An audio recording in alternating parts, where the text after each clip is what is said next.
ଜୟ ଜଗନ୍ନାଥ ସାଙ୍ଗମାନେ, ଆଉ ଗୋଟେ ଭିଡ଼ିଓକୁ ଆପଣଙ୍କୁ ସ୍ୱାଗତ। ତ ପୁରୀରେ ଗୋଟେ ଜାଗାରେ ଆମେ ରହିଥିଲୁ ଯେଉଁଟା ନାଁ ଥିଲା ବଡ଼ ଶଙ୍ଖ ଛକ। ସେଠି ପ୍ରବଳ ଭିଡ଼ ଥିଲା ଜଳଖିଆ ପାଇଁ। ଆମେ ସେ ଜିନିଷ ହିଁ ଜାଣିପାରିଲୁନି ସେ ଜିନିଷ କ'ଣ ବନାଉଛନ୍ତି। ତାଙ୍କୁ ଯାଇ ମୁଁ ପଚାରିଲି, ଭାଇ ଆଇଟମ୍ କ'ଣ ଇଏ? ସେ କହିଲେ ହାଲୁଆ ଚାଟ୍ ଆଉ ପକୋଡ଼ି ଚାଟ୍।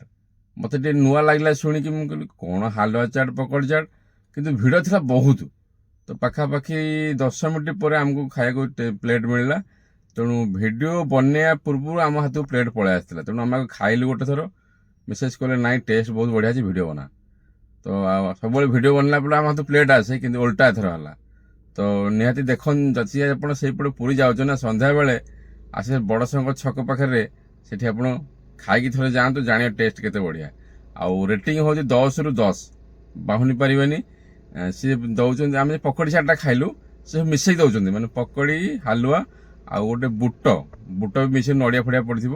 କିନ୍ତୁ ଜବରଦସ୍ତ ଲାଗିଲା, ନଙ୍ଘା ଟେଷ୍ଟ ଥିଲା। ଆଉ ଆମେ ତ ସବୁ 2-4ଟା ଆଇଟମ୍ ଖାଇଲେ, ପେଟରେ ଜାଗା ନଥିଲା। କିନ୍ତୁ ନେକ୍ସଟ ଟାଇମ୍ ଯେତେବେଳେ ଯିବୁ ନା, ପୁଣି ଆଉ ସେଠି ଖାଇକି ଆସିବୁ। ତ ଆସନ୍ତୁ ଦେଖିବା ସେ ଭିଡ଼ିଓକୁ। ତ ଇଏ ଦେଖନ୍ତୁ ଆସିଗଲା ପ୍ରିପେୟାର ହେଇକି। ତ ଭିଡ଼ିଓ ସୁଟିଂ କରିବା ପରେ ଆମେ ଆଗ ଗୋଟେ ଥର ଖାଇଲୁ। ତ ଖାଇଲା ପରେ ମିଶି ଗଲେ ବହୁତ ଟେଷ୍ଟ ବହୁତ ଭଲ ଅଛି, ଭିଡ଼ିଓ ବନାଉ। ଲୋକେସନଟା ହେଉଛି ଗ୍ରାଣ୍ଡ ଭିଉ ହୋଟେଲ। ତ ସେଇ ଯେଉଁ ବଡ଼ ଶଙ୍ଖ ଛକ ପାଖରେ ଗ୍ରାଣ୍ଡ ଭ୍ୟୁ ହୋଟେଲ ଅଛି, ତାରି ସାମ୍ନାରେ ଏଟା ହେଉଛି ଯେଉଁ ଲୋକେସନଟା, ଜଳଖିଆ ଦୋକାନଟା। ଖାଇନଥିଲି, ୟୁନିକ୍ ନାଁ ଶୁଣିକି ଭାବିକି ଖାଇଲୁ। ଟେଷ୍ଟ ବହୁତ ବଢ଼ିଆ ଥିଲା। ଆସିକି ଟ୍ରାଏ କରନ୍ତୁ, ସିଓର ଆପଣଙ୍କୁ ଭଲ ଲାଗିବ। ଆଉ ଚ୍ୟାନେଲକୁ ଯଦି ସବସ୍କ୍ରାଇବ୍ କରିନେବେ, ଯଦି ନୂଆ ଆସିଛନ୍ତି ନୂଆ ନୂଆ ଭିଡ଼ିଓ ପାଇଁ। ପ୍ରବଳ ଭିଡ଼ ଥିଲା, ପାଖାପାଖି 10 ମିନିଟ୍ ଠିଆ ହେଲା ପରେ ଆମକୁ ମିଳିଲା। ଆଉ ଯେଉଁମାନେ ବି ଖାଉଥିଲେ, ଲୋକାଲ ଲୋକ ଖାଉଥିଲେ। ପ୍ରାୟତଃ ଦେଖିଥିବ ଏଠି ଲୋକାଲ ଲୋକ ଖାଉଥିବେ, ନିଶ୍ଚୟ ଟେଷ୍ଟ ଭଲ ଥିବ।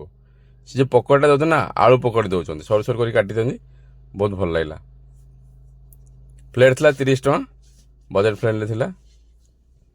ଗୋଟେ ପ୍ଲେଟ୍ ଆପଣ ସଫିସିଏଣ୍ଟ ଖାଇବା ପାଇଁ ହେଇଯିବ।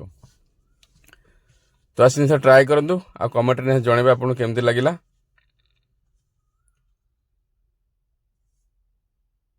ଦେଖା ପୁଣି ନୂଆ ଭିଡ଼ିଓରେ। ଜୟ ଜଗନ୍ନାଥ।